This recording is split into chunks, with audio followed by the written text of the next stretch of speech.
Students, आज का हमारा जो टॉपिक है वो है मोनोपोली।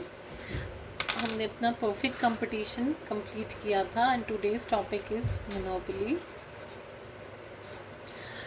ये जहाँ मतलब लार्ज नंबर ऑफ बायर्स होते हैं बट जो बेचने वाला है वो एक ही है।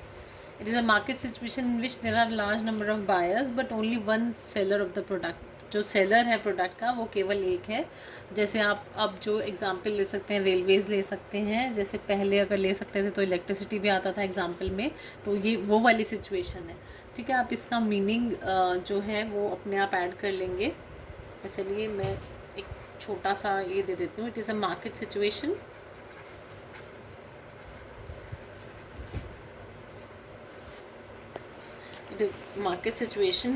in which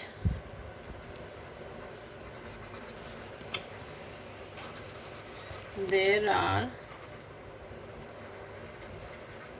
large number of buyers but only one seller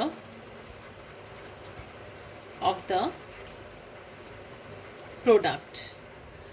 इसके अब हम फीचर्स करेंगे। ग्राफ्स कौन कौन से बनेंगे, एवरेज ग्राफ जो है, डिमांड ग्राफ, ये सब फीचर्स। नंबर 1 सबसे पहला फीचर जो आएगा वो यही आएगा, लार्ज नंबर ऑफ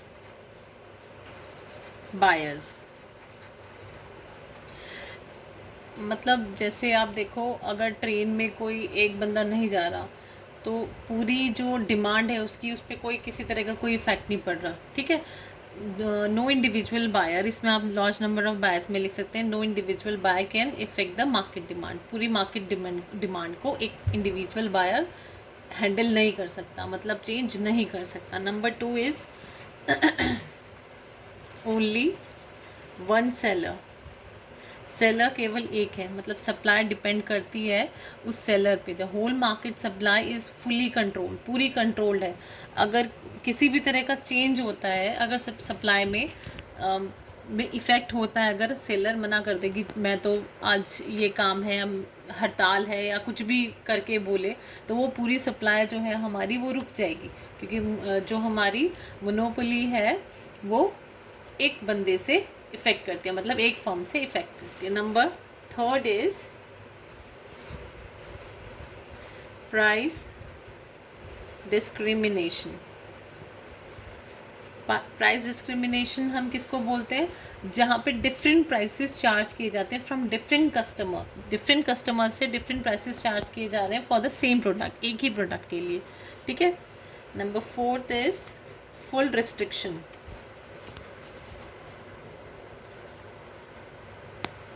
रिस्ट्रिक्शंस पूरी कंप्लीट रिस्ट्रिक्शंस है बाय द गवर्नमेंट। कोई एंट्री ऑफ न्यू फर्म्स नहीं है। ठीक है, नहीं तो किसी तरह की जो सिचुएशन है ये एग्जिस्ट ही नहीं करेगी। नंबर 5 इज इम्परफेक्ट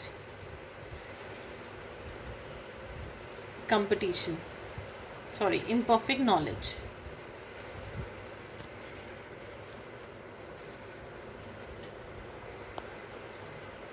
इम्परफेक्ट हमारी नॉलेज होती है रिगार्डिंग प्राइसेस के रिगार्ड में हमारी जो नॉलेज है वो इम्परफेक्ट, क्योंकि डिफरेंट प्राइसेस लिए जा रहे हैं फ्रॉम डिफरेंट पर्सन। अलग अलग पर्सन से अलग अलग जो प्राइसेस हैं वो चार्ज किए जा रहे हैं। Number 6 is price maker. Perfect competition में क्या था, देयर वाज प्राइस टेकर। जो वो थे वहाँ पे था परफेक्ट कंपटीशन में, जो सिचुएशन थी वो थी प्राइस टेकर। जो इंडस्ट्री है वो सेट करती है प्राइसेस, और जो फर्म्स हैं, डिफरेंट फर्म्स हैं, वो प्राइस टेकर्स थी। यहाँ पे ऑपोजिट है प्राइस मेकर्स। ठीक है, under monopoly there is only one firm, एक ही फर्म है और वो प्राइस मेकर होती है, not the price taker. 7th, small selling cost. जो उनकी सेलिंग कॉस्ट कुछ ज़्यादा नहीं, कुछ बहुत एडवर्टाइजमेंट्स और इन सब की ज़रूरत नहीं पड़ती है। ठीक है, और एक सिचुएशन आप ये भी बोल सकते हैं, हायर प्राइसेस। लॉन्ग रन में जो है हायर प्राइसेस जो है वो चार्ज किए जाते हैं। 7th आता है हमारा डिमांड कर्व। जो हमारा डिमांड कर्व है मोनोपोली में वो कैसा होता है, ये हमारा एक्स एक्सिस वाई एक्सिस है। हमारा जो हमारा सबसे पहले तो क्या है, ये सिचुएशन कौन सी है, लेस इलास्टिक है। लेस इलास्टिक क्यों है हमारी सिचुएशन,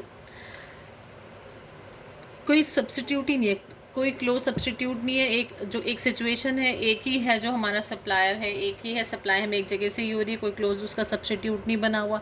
तो जब क्लोज सब्स्टिट्यूट होगा तो लेस इलास्टिसिटी सिचुएशन होगी, ठीक है। तो इसकी वजह से जो हमारा डिमांड कर्व है वो जल्दी नीचे गिरने लगता है, जल्दी नीचे गिरने लगता है, ठीक है। हमारा जो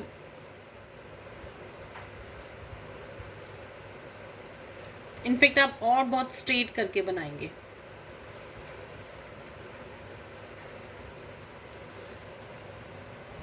ये हमारा price quantity, this is price, this is quantity. जैसे अगर हमने प्राइसेस को रेज किया, हमने अपने प्राइसेस को रेज किया एक सिचुएशन में, तो हमारी जो एक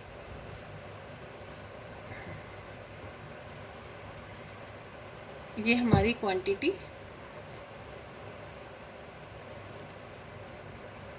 1 है, ये प्राइस 1 है।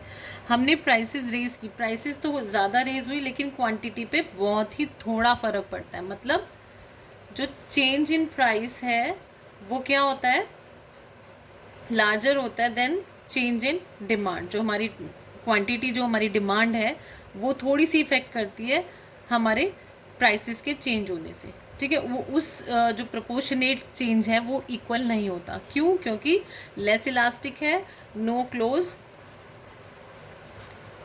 Substitute available in the market. ये क्या है, less change in demand as compare to change in price. जो हमारा डिमांड में है वो लेस चेंज है एज कंपेयर्ड इन प्राइस। ये वाली सिचुएशन होती है जो हमारी डिमांड की होगी, डिमांड करती है।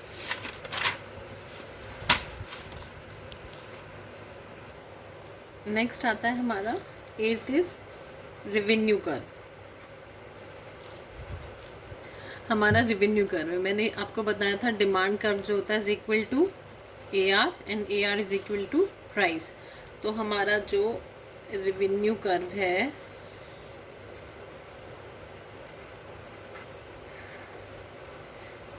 Revenue, this is quantity. जब हमारी AR गिरती है तो हमारी MR उससे ज़्यादा गिरती है, ठीक है। ये सिचुएशन आपको पता ही है, AR के गिरने से जो MR है उससे भी ज़्यादा गिरने लगती है। जो रेवेन्यू में हमें जो एक बेसिक है वो हमें पता है, ठीक है। तो इसलिए जो हमारा AR क्या होता है, हमारा AR हमारा डिमांड कर्व है। जब हमारा डिमांड कर्व जिस तरह से गिर रहा है, हमारा डिमांड कर्व क्या है, जल्दी नीचे गिर रहा है, तो हमारी जो AR है वो भी जल्दी नीचे गिरने लगेगी और MR से भी। ये आप कर्व बना लीजिएगा लिटिल बिट, उसको थोड़ा सा स्ट्रेट करके बनाइएगा। 9th is producers equilibrium.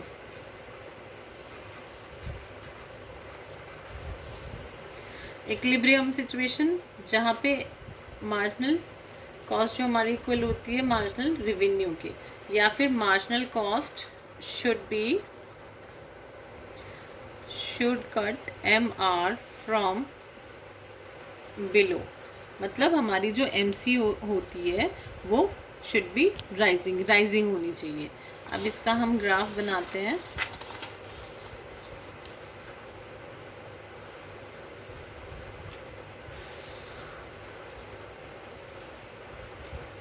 This is point of origin, this is revenue or cost, this is quantity। सबसे पहले हम अपनी एवरेज रेवेन्यू कर्व बनाएंगे, उसके बाद हमारा MR है, MR AR, ये हमारा मार्जिनल कॉस्ट कर्व जा रहा है, ठीक है। अब हमें इक्विलिब्रियम पॉइंट अपना कहाँ पे मिला, दिस इज इक्विलिब्रियम पॉइंट, ये E पॉइंट है हमारा। ठीक है। मार्जिनल कॉस्ट जो मार्जिनल रेवेन्यू है, जहाँ पे मार्जिनल कॉस्ट कट कर रही है, हमारा इक्विलिब्रियम पॉइंट मिला। अब हमने इस पॉइंट को यहाँ से मिला दिया। इस पॉइंट को मिलाने के बाद ये हमें मिली इक्विलिब्रियम क्वांटिटी हो गई है हमारी, ठीक है। इक्विलिब्रियम क्वांटिटी को, इसको जब हम रेज कर देंगे, एक इस पॉइंट तक रेज कर देंगे, यहाँ तक, इसको हम ए नेम दे देते हैं, तो ये हमारी जो ये वाली पार्ट हो गई है, हमें प्राइस मिल गया ई। प्राइस कैसे मिल गया? A R is equal to price. तो ये वाला जब हमने ए आर के ऊपर इसको एक्सटेंड कर दिया अपनी क्वांटिटी को, तो ये हमें प्राइस मिल गया, ठीक है। तो हमें ये वाला सिचुएशन जो ई है, इक्विलिब्रियम पॉइंट है, ये हमें क्वांटिटी को एक्सटेंड करेंगे तो हमें प्राइस मिल जाएगा, ठीक है। ये हमारा हो गया प्रोड्यूसर्स इक्विलिब्रियम। नेक्स्ट आते हैं इसके एडवांटेजेस।